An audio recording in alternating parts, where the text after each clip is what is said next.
Good morning. How are you all today? Welcome to Integrative Preparedness. Improvise, adapt, and overcome. You've heard those words many, many times. It's a popular saying, and in the preparedness world comes from the military, and of course, a lot of people in preparedness like to emulate the military. Many in the preparedness world were in the military, and others, like to take clues from them. It's a good place to take it. It's about survival. It's about overcoming. And so a lot of people repeat this, improvise, adapt, and overcome. But how many really do it? And that's what I want to talk about today. We are, and I want to put out a warning also to a lot of preppers. Now, if you've been with us on this channel before for very long, you know that I hate the word prepper. It denotes to me a very incomplete uh, a type of preparing for the future. I prefer the term PMP is what we use here, preparedness minded person. That means somebody who just makes it a part of their life instead of stocking stuff or kind of bouncing around between, the latest problem, the latest catastrophe, the latest danger, and all this. And so on our channel, of course, there are a lot of people, a lot of PMPs, a lot of people who live the life that they should. They are always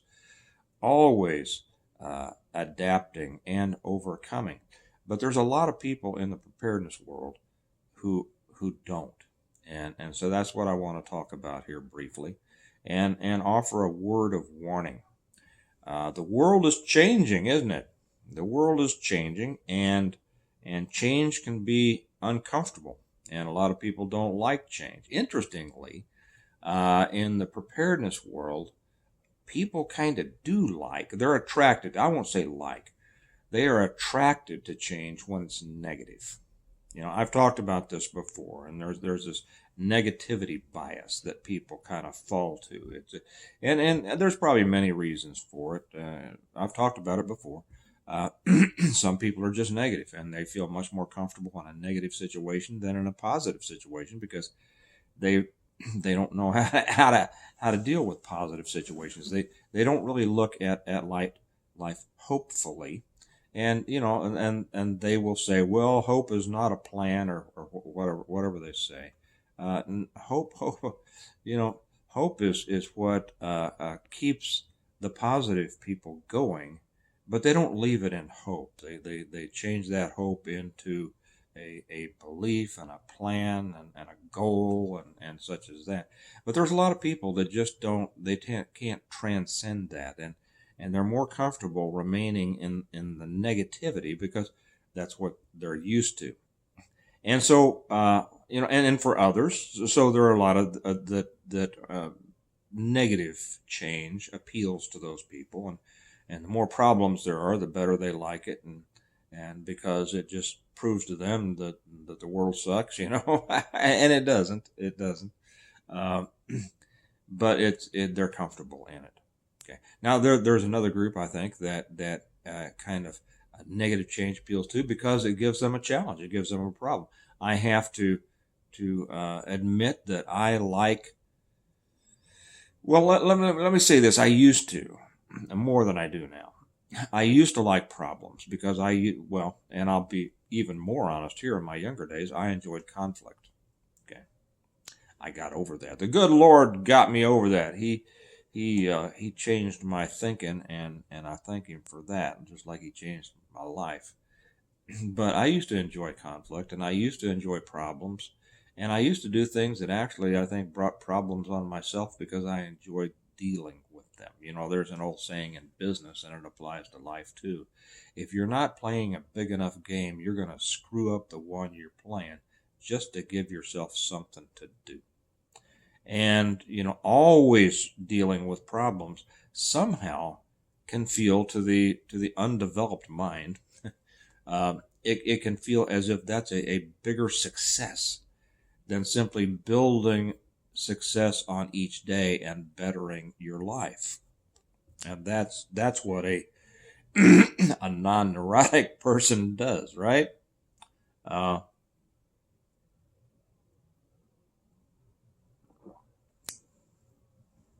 But changes are coming, and these changes are positive, but they bring a great danger to a lot of preppers.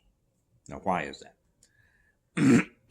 If you just look at what's happening in the world today, ever since Trump was inaugurated, I mean, there have been more changes, more positive changes, unbelievable changes. I should have been drinking out of my "Make America Great Again" mug. Um, it's unbelievable what has happened in the last 30 days. So many of the things that everybody has talked about, this ought to happen, that ought to happen, this ought to happen, that ought to happen, has happened, and more. I mean, for crying out loud, addressing the border, addressing the illegal alien situation, addressing our weakness in the world, addressing the Israeli conflict with everybody, right? Addressing the Russia-Ukraine situation. I got the hiccups. I must have swallowed something too quickly. My last sip of coffee. The economy. Now they're talking. I mean, they are saving. How about this Doge thing, right? Are you ready for your what are you going to do with your $5,000 check if they send it to you? That's something you ought to think about, and you ought to think about it positively. And I'll probably do a separate one on that one. They're going to look at. They're going down to look at Fort Knox. They're cutting the government waste. You know how people have for years complained about the economy and inflation and wasteful government spending, and they hate the government stealing taxes. And now something's actually being done about it. And I'm amused that there are some in the preparedness world who actually, for some reason, want to find something wrong with it. Okay, and that's what I'm talking about. That no matter how good it is, somebody will say, "This is great and this is great," but I don't know. I just think there could be a problem here. That's a person who does not see the possibility of success down the road, and they're more comfortable with kind of remaining in the mud of negativity, and the whole world's feeling put upon by the whole world, and we're just a little person, we're just a little guy, and the big guy's always after us. And it's kind of the same mentality that says that the rich are rich because they've taken everything from the poor. I know. But things are changing, and it's the person who is willing to adapt is going to do very, very well. Very well. It's not going to be the same kind of preparedness than it's been in the past. It's not going to be, oh my gosh, the economic system could be collapsing, so I'm buying gold kind of thing. I heard some who was it? Some comedian was talking about the gold situation and said, well, if they want to find the gold, they need to track down William Devane, because he's been hawking gold for the last, however many, 15 years. Every time you come up, he's buying gold. But so we're going from the economy could collapse, the banking system could collapse, to well, probably not. The economy is going to do very well under Trump, and there's reasons for that, because he knows what he's doing, and he's taking the steps that many of us have wanted forever, and it's beyond what most of us could have even hoped for. So what does this mean to your preparedness? Should you stop? And that's also a danger that we've seen in the past, that when times get better, people are less fearful, and so they stop preparing. Well, if you replace the word preparing with the word building, then you see where you need to be headed in the near future. I don't know how long this is going to last. I mean, it looks like it's amazing how many people have been brought into this bigger tent. I hesitate to even call it the Republican Party. It's the Trump Party, and jumped on board. I think a lot of those were the ones that were afraid to admit that they liked Trump before, and finally He's being successful. The whole world loves us. If you're successful, the whole world loves you, except for those who are jealous of you and then they hate you. Yeah, I get that a lot. You're no prepper. You live in a nice house. Why don't you live in a shack? Then we'd believe you. Because really? But if you think, if you replace the word preparing, which really is it shouldn't have negative consequences. It should have very positive meaning. Like you prepare for a test, like you prepare for a road trip, like you prepare for anything, like you prepare your garden. But too often people see the preparedness through a negative mindset because it's defensive against things that are bad and coming that way. Replace it with the idea of building. What are you going to be able to do in the next however long this better situation lasts? And like I was starting to say, I don't know if I finished my thought. Every time we get a better situation, people slack off their preparedness because, well, they're not scared anymore. And too many people have to be driven by fear. And that's too bad. And they'll say that fear is a great motivator. Well, fear is a motivator. And it's probably, it's a motivator for people who aren't able to take responsibility for their own lives and their own, continual development in life. But it's not the right motivator. Okay, it's a good motivator if a lion or a bear is chasing you, depending on where in the world you live. But it's not one. Once the person escapes the bear, well, what is their motive for running? Okay, they're not running toward anything. They're not going anywhere. They're just escaping a danger. And this is why so many preppers kind of fall back when the dangers recede. And then they stop preparing like they should, and more importantly, they don't make the transition from preparing to building. So this is we're in a time now to where it's going to be a lot easier for you to build a better life. And I'm all about this. This is a different kind of channel. This isn't a scare you every day to get the clicks channel. This is about making your life better. We at my closing every time is we prepare well today in order to what? Survive? No, to live well tomorrow. And well means well. When I wrote my books, I got my books right here. I have some of them waiting for. They say the next load for those of you who have been waiting for your orders. Next load is supposed to get here Sunday, and this is Friday. So those of you who have already ordered the series, those will be getting out first of next week. But that's why I wrote the Stonemont series.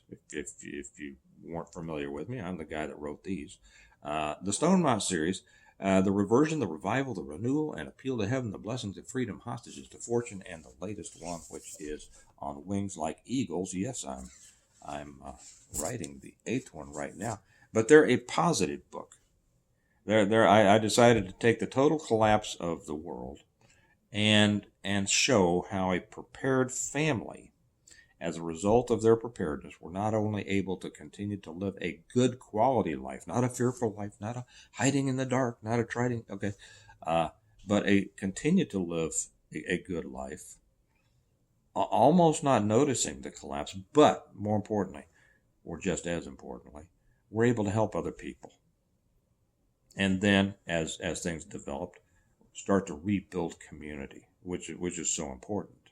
Okay, and the guy who wrote the foreword for the reversion, the first one that came out, it's been a while, 2017, and said it's an amazingly positive series about an amazingly negative situation. Well, that's true, but my purpose in life has always been to make better. Okay, not to run from problems, but to understand, to see challenges, and then say, okay, how do we deal with those challenges? But how do I continue to increase the quality of life, my own strength, my own mental, emotional, physical strength, financial strength, in order to be able to insulate myself from the problems, and my family from the problems of the world? And that's what you should be doing. So in this, when people continue to repeat this, adapt and overcome, you have to adapt, because it's your adaptation to the new reality right now that is going to really help you in the future, and you will come out much stronger if things change back to the bad. Okay, so that's where I'm giving a warning to a lot of the preppers out there. Don't fall back. Don't say, oh, I don't have to be worried anymore. You shouldn't be worried anyway. How many times does Jesus tell you not to worry? Do not fear is 365 times in the Bible. Just hang on just a second, and I've got to tell my son goodbye. He's headed out to school, and I'll be back with you in a moment.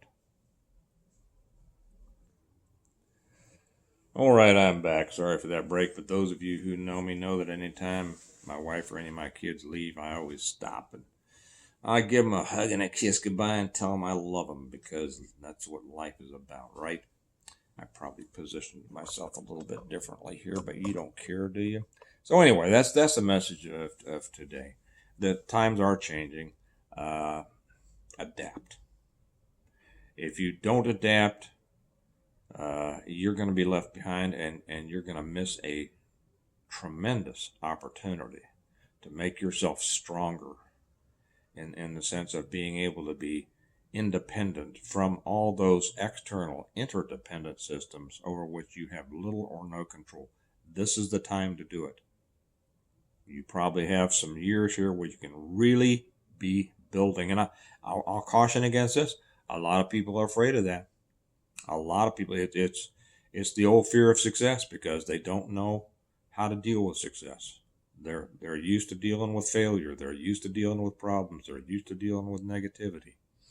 And opportunity scares the dickens out of them. I hope that's not you. Okay? All right. You all have a good day. Remember that we prepare well today in order to live well tomorrow. And I'll talk to you later. Bye-bye.